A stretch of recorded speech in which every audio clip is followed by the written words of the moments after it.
morning po. Good morning, good morning, good morning to everyone. Good morning and good day to all. So, this day I'm so happy dahil yung ating pagsisikap is nagbunga na. Narito na po at ito po yung unang umaga ng ating pagtanggap ng blessing galing sa ating Panginoon.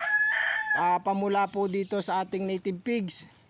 So ayan po, biniyayaan po tayo ng 5 piraso nitong ating native pig.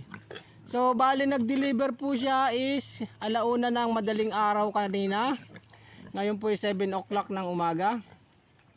So sobrang saya po ng inyong kaparmer dahil yung pong iniintay na pagkakataon na ganito is dumating na. So yan po yung ating bagong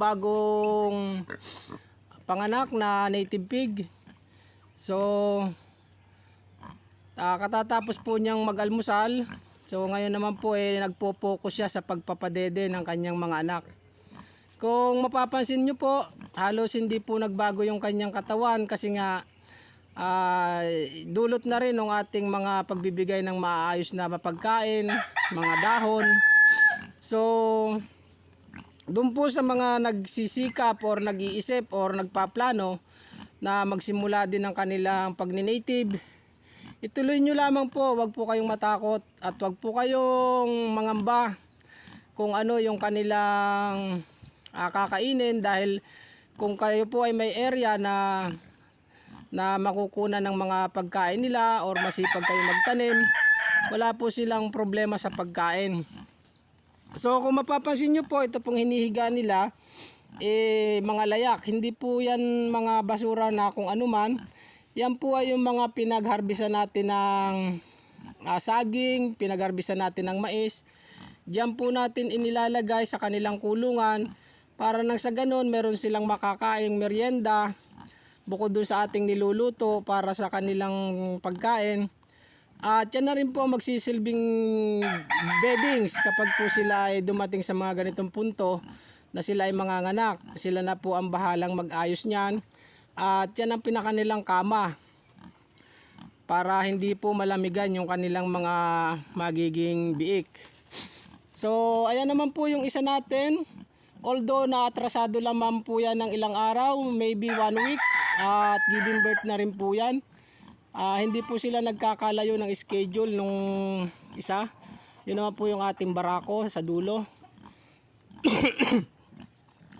Alam nyo po talagang ang pag-aalaga ng native is passion. Pag hindi nyo po ito passion, mauumay po kayo, maiinip kayo, mayayamot kayo, may stress kayo. Kailangan po ang pag-aalaga ng native pigs ay may kasamang dasal, libangan, laruan, kaibigan. Ganun po ang pagtrato sa ating mga hayop, sa ating mga alaga. Huwag nating gugutumin, huwag nating uuhawin. Basta lahat ng pangangailangan nila, kailangan ibigay natin. So, after how many months na nagsimula tayo nito? Alam nyo naman po, doon sa mga previous video natin, talaga pong napakaliliit nito nung tayo nagsimula.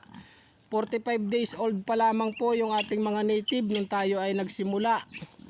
So naparating na po natin dito sa unang yugto ng kanilang buhay. Nakapagbigay na po sila ng biyaya sa atin, nakapag-produce na po siya ng anak.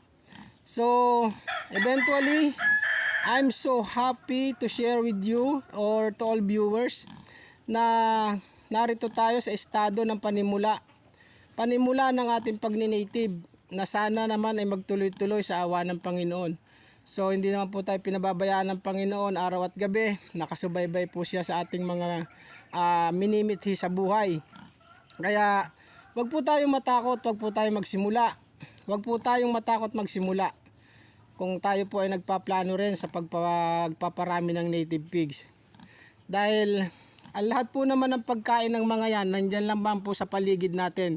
Kung tayo po may maliit na lupa or mayroon tayong natataniman, itanim po natin yung mga pagkain na kailangan nila. Katulad po niya, yung kinakain po na yan ng barako natin, yan po ay dahon lamang ng binunga. At yun naman po ay yung mga bansot na saging na ipinoproning natin dito sa ating sagingan.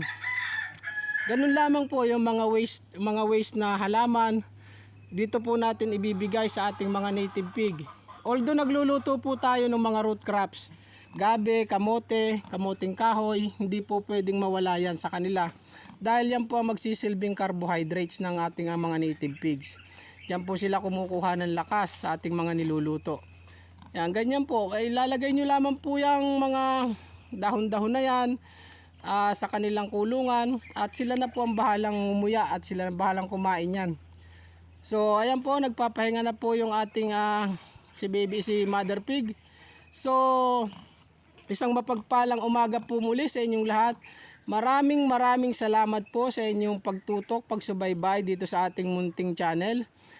Hinihingi ko po ang inyong like and share and subscribe sa ating mga subscriber. Maraming salamat po.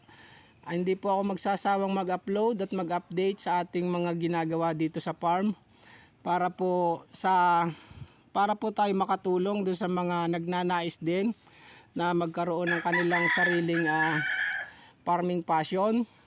At maraming salamat po. God bless, good luck, happy farming po sa inyong lahat.